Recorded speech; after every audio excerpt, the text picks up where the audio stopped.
A real estate financial model can be a really helpful tool to analyze deals, but it's also very easy to make a pro forma tell you what you want to hear by adjusting inputs and assumptions that directly impact returns. And in a real estate financial model, some assumptions have a bigger impact than others, and these are the ones that tend to get manipulated most when real estate investment and development firms are trying to get a project to pencil and trying to sell a deal directly to potential equity partners. So if you want to become a better analyst on the job or just be able to analyze your own real estate investments more critically, in this video, let's talk through 3 of the biggest return drivers in a real estate financial model, why each of these things has such a significant impact on returns, and how these assumptions ultimately affect valuations when underwriting a commercial real estate deal.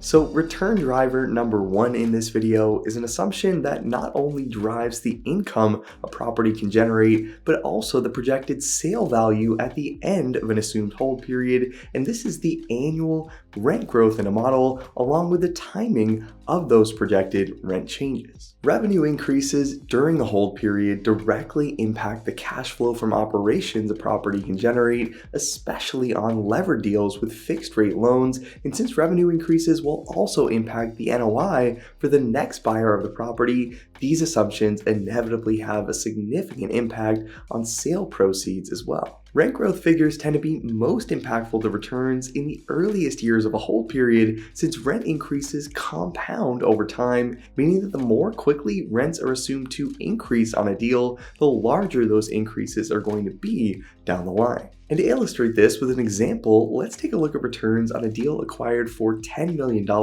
at a 6% going in cap rate with annual operating expense growth assumed to be 3% per year. We'll also assume that the property is financed with a 65% LTV loan at a 5% interest rate amortizing over 30 years, and we plan to sell the property at the end of 5 years at a 6.5% exit cap rate. And in this scenario, if we were to assume 3% annual rent growth throughout the entire 5-year hold period, this would produce an 11.7%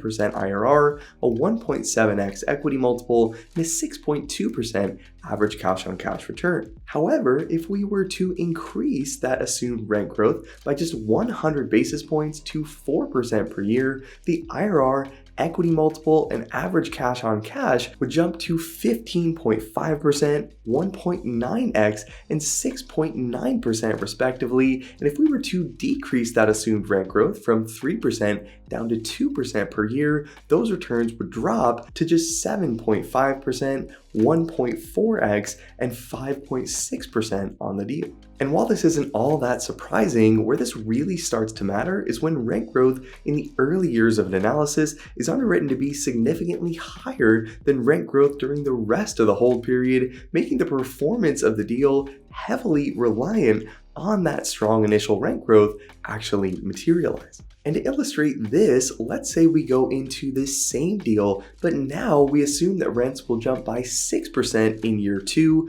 5% in year 3, and 3% in every year thereafter, resulting in a 15.8% IRR, a 2.0x equity multiple, and a 7.3% average cash on cash return. However, if this scenario doesn't end up playing out and rents actually soften in the early years of the investment, if year 2 rent growth ends up being flat, year 3 rent growth is dialed back to just 2%, and then that same 3% increase is assumed every year thereafter, the IRR on the deal would drop to just 8.0%, the equity multiple would drop to just 1.4x, and the average cash on cash return would drop to just 5.3%. Rent growth directly affects net operating income, which ultimately affects a property's future sale value, and this is often where a significant portion of returns are generated on a real estate deal, especially when those deals are planned to be held for a relatively short period of time.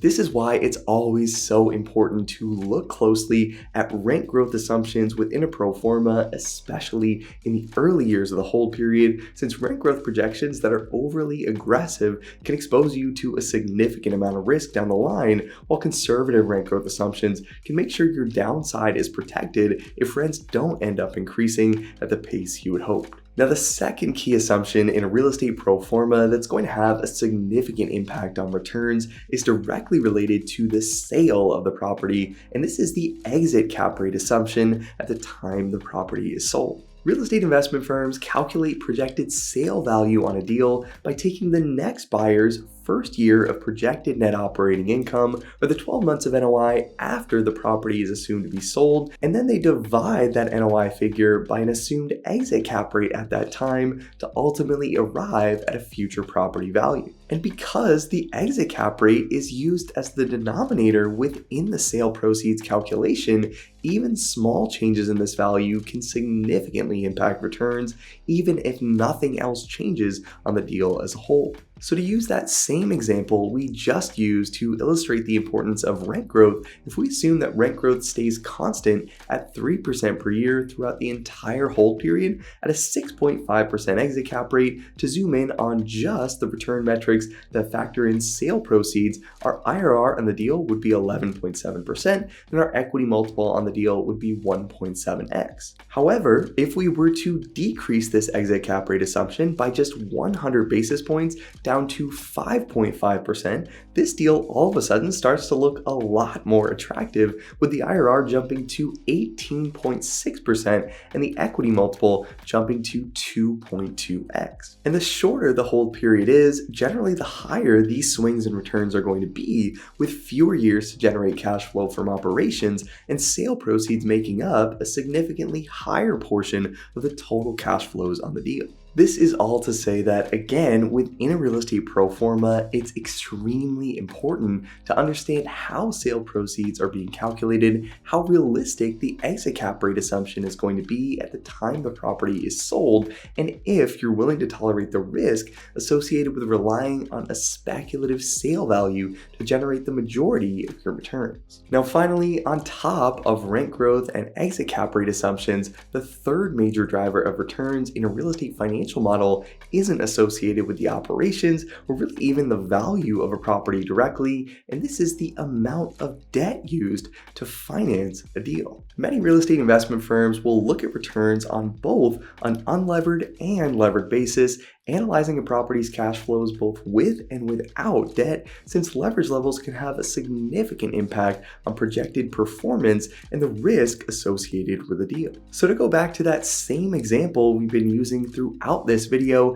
at a 65% LTV ratio, assuming 3% annual rent growth, the IRR on this deal would be 11.7% and the equity multiple on the deal would be 1.7x. However, if we were to increase that LTV ratio to 80% instead of 65%, the IRR would now jump by 400 basis points to 15.7%, and the equity multiple will jump to 2.0x, again assuming no changes in operations that would drive these increases. And on the other end of the spectrum, when we reduce leverage levels on a deal, this also has a significant impact on returns, but in the opposite direction. And if we were to analyze this deal on an unlevered basis without a loan in place, that IRR would drop to just 7.5% and the equity multiple would drop to just 1.4x. Leverage magnifies returns on commercial real estate deals, making profitable investments even more profitable in most cases, but also increasing losses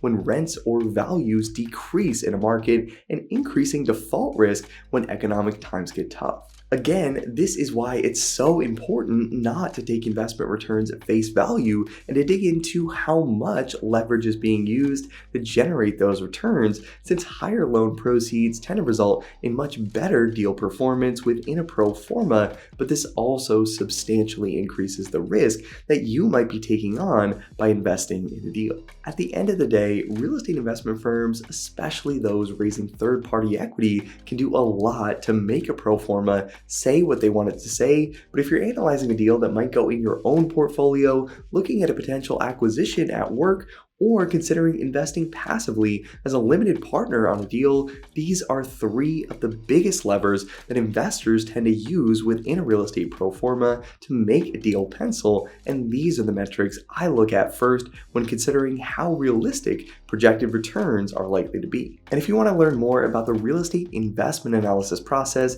how to put these concepts into practice, and how to build your own real estate financial models from scratch in Excel, as always, make sure to check out our all-in-one membership trading platform, Breaking the CRE Academy. A membership to the Academy will give you instant access to over 120 hours of video training on real estate financial modeling and analysis. You'll get access to hundreds of practice Excel interview exam questions, sample acquisition case studies, and you'll also get access to the Breaking the CRE Analyst Certification Exam, which covers topics like real estate pro forma and development modeling, commercial real estate lease modeling, equity waterfall modeling, and many other real estate financial analysis concepts that will help you prove to employers that you have what it takes to tackle the responsibilities of an analyst or associate at a top real estate firm. And if you like this video and want to see more content like this on this channel, make sure to hit the like button and let me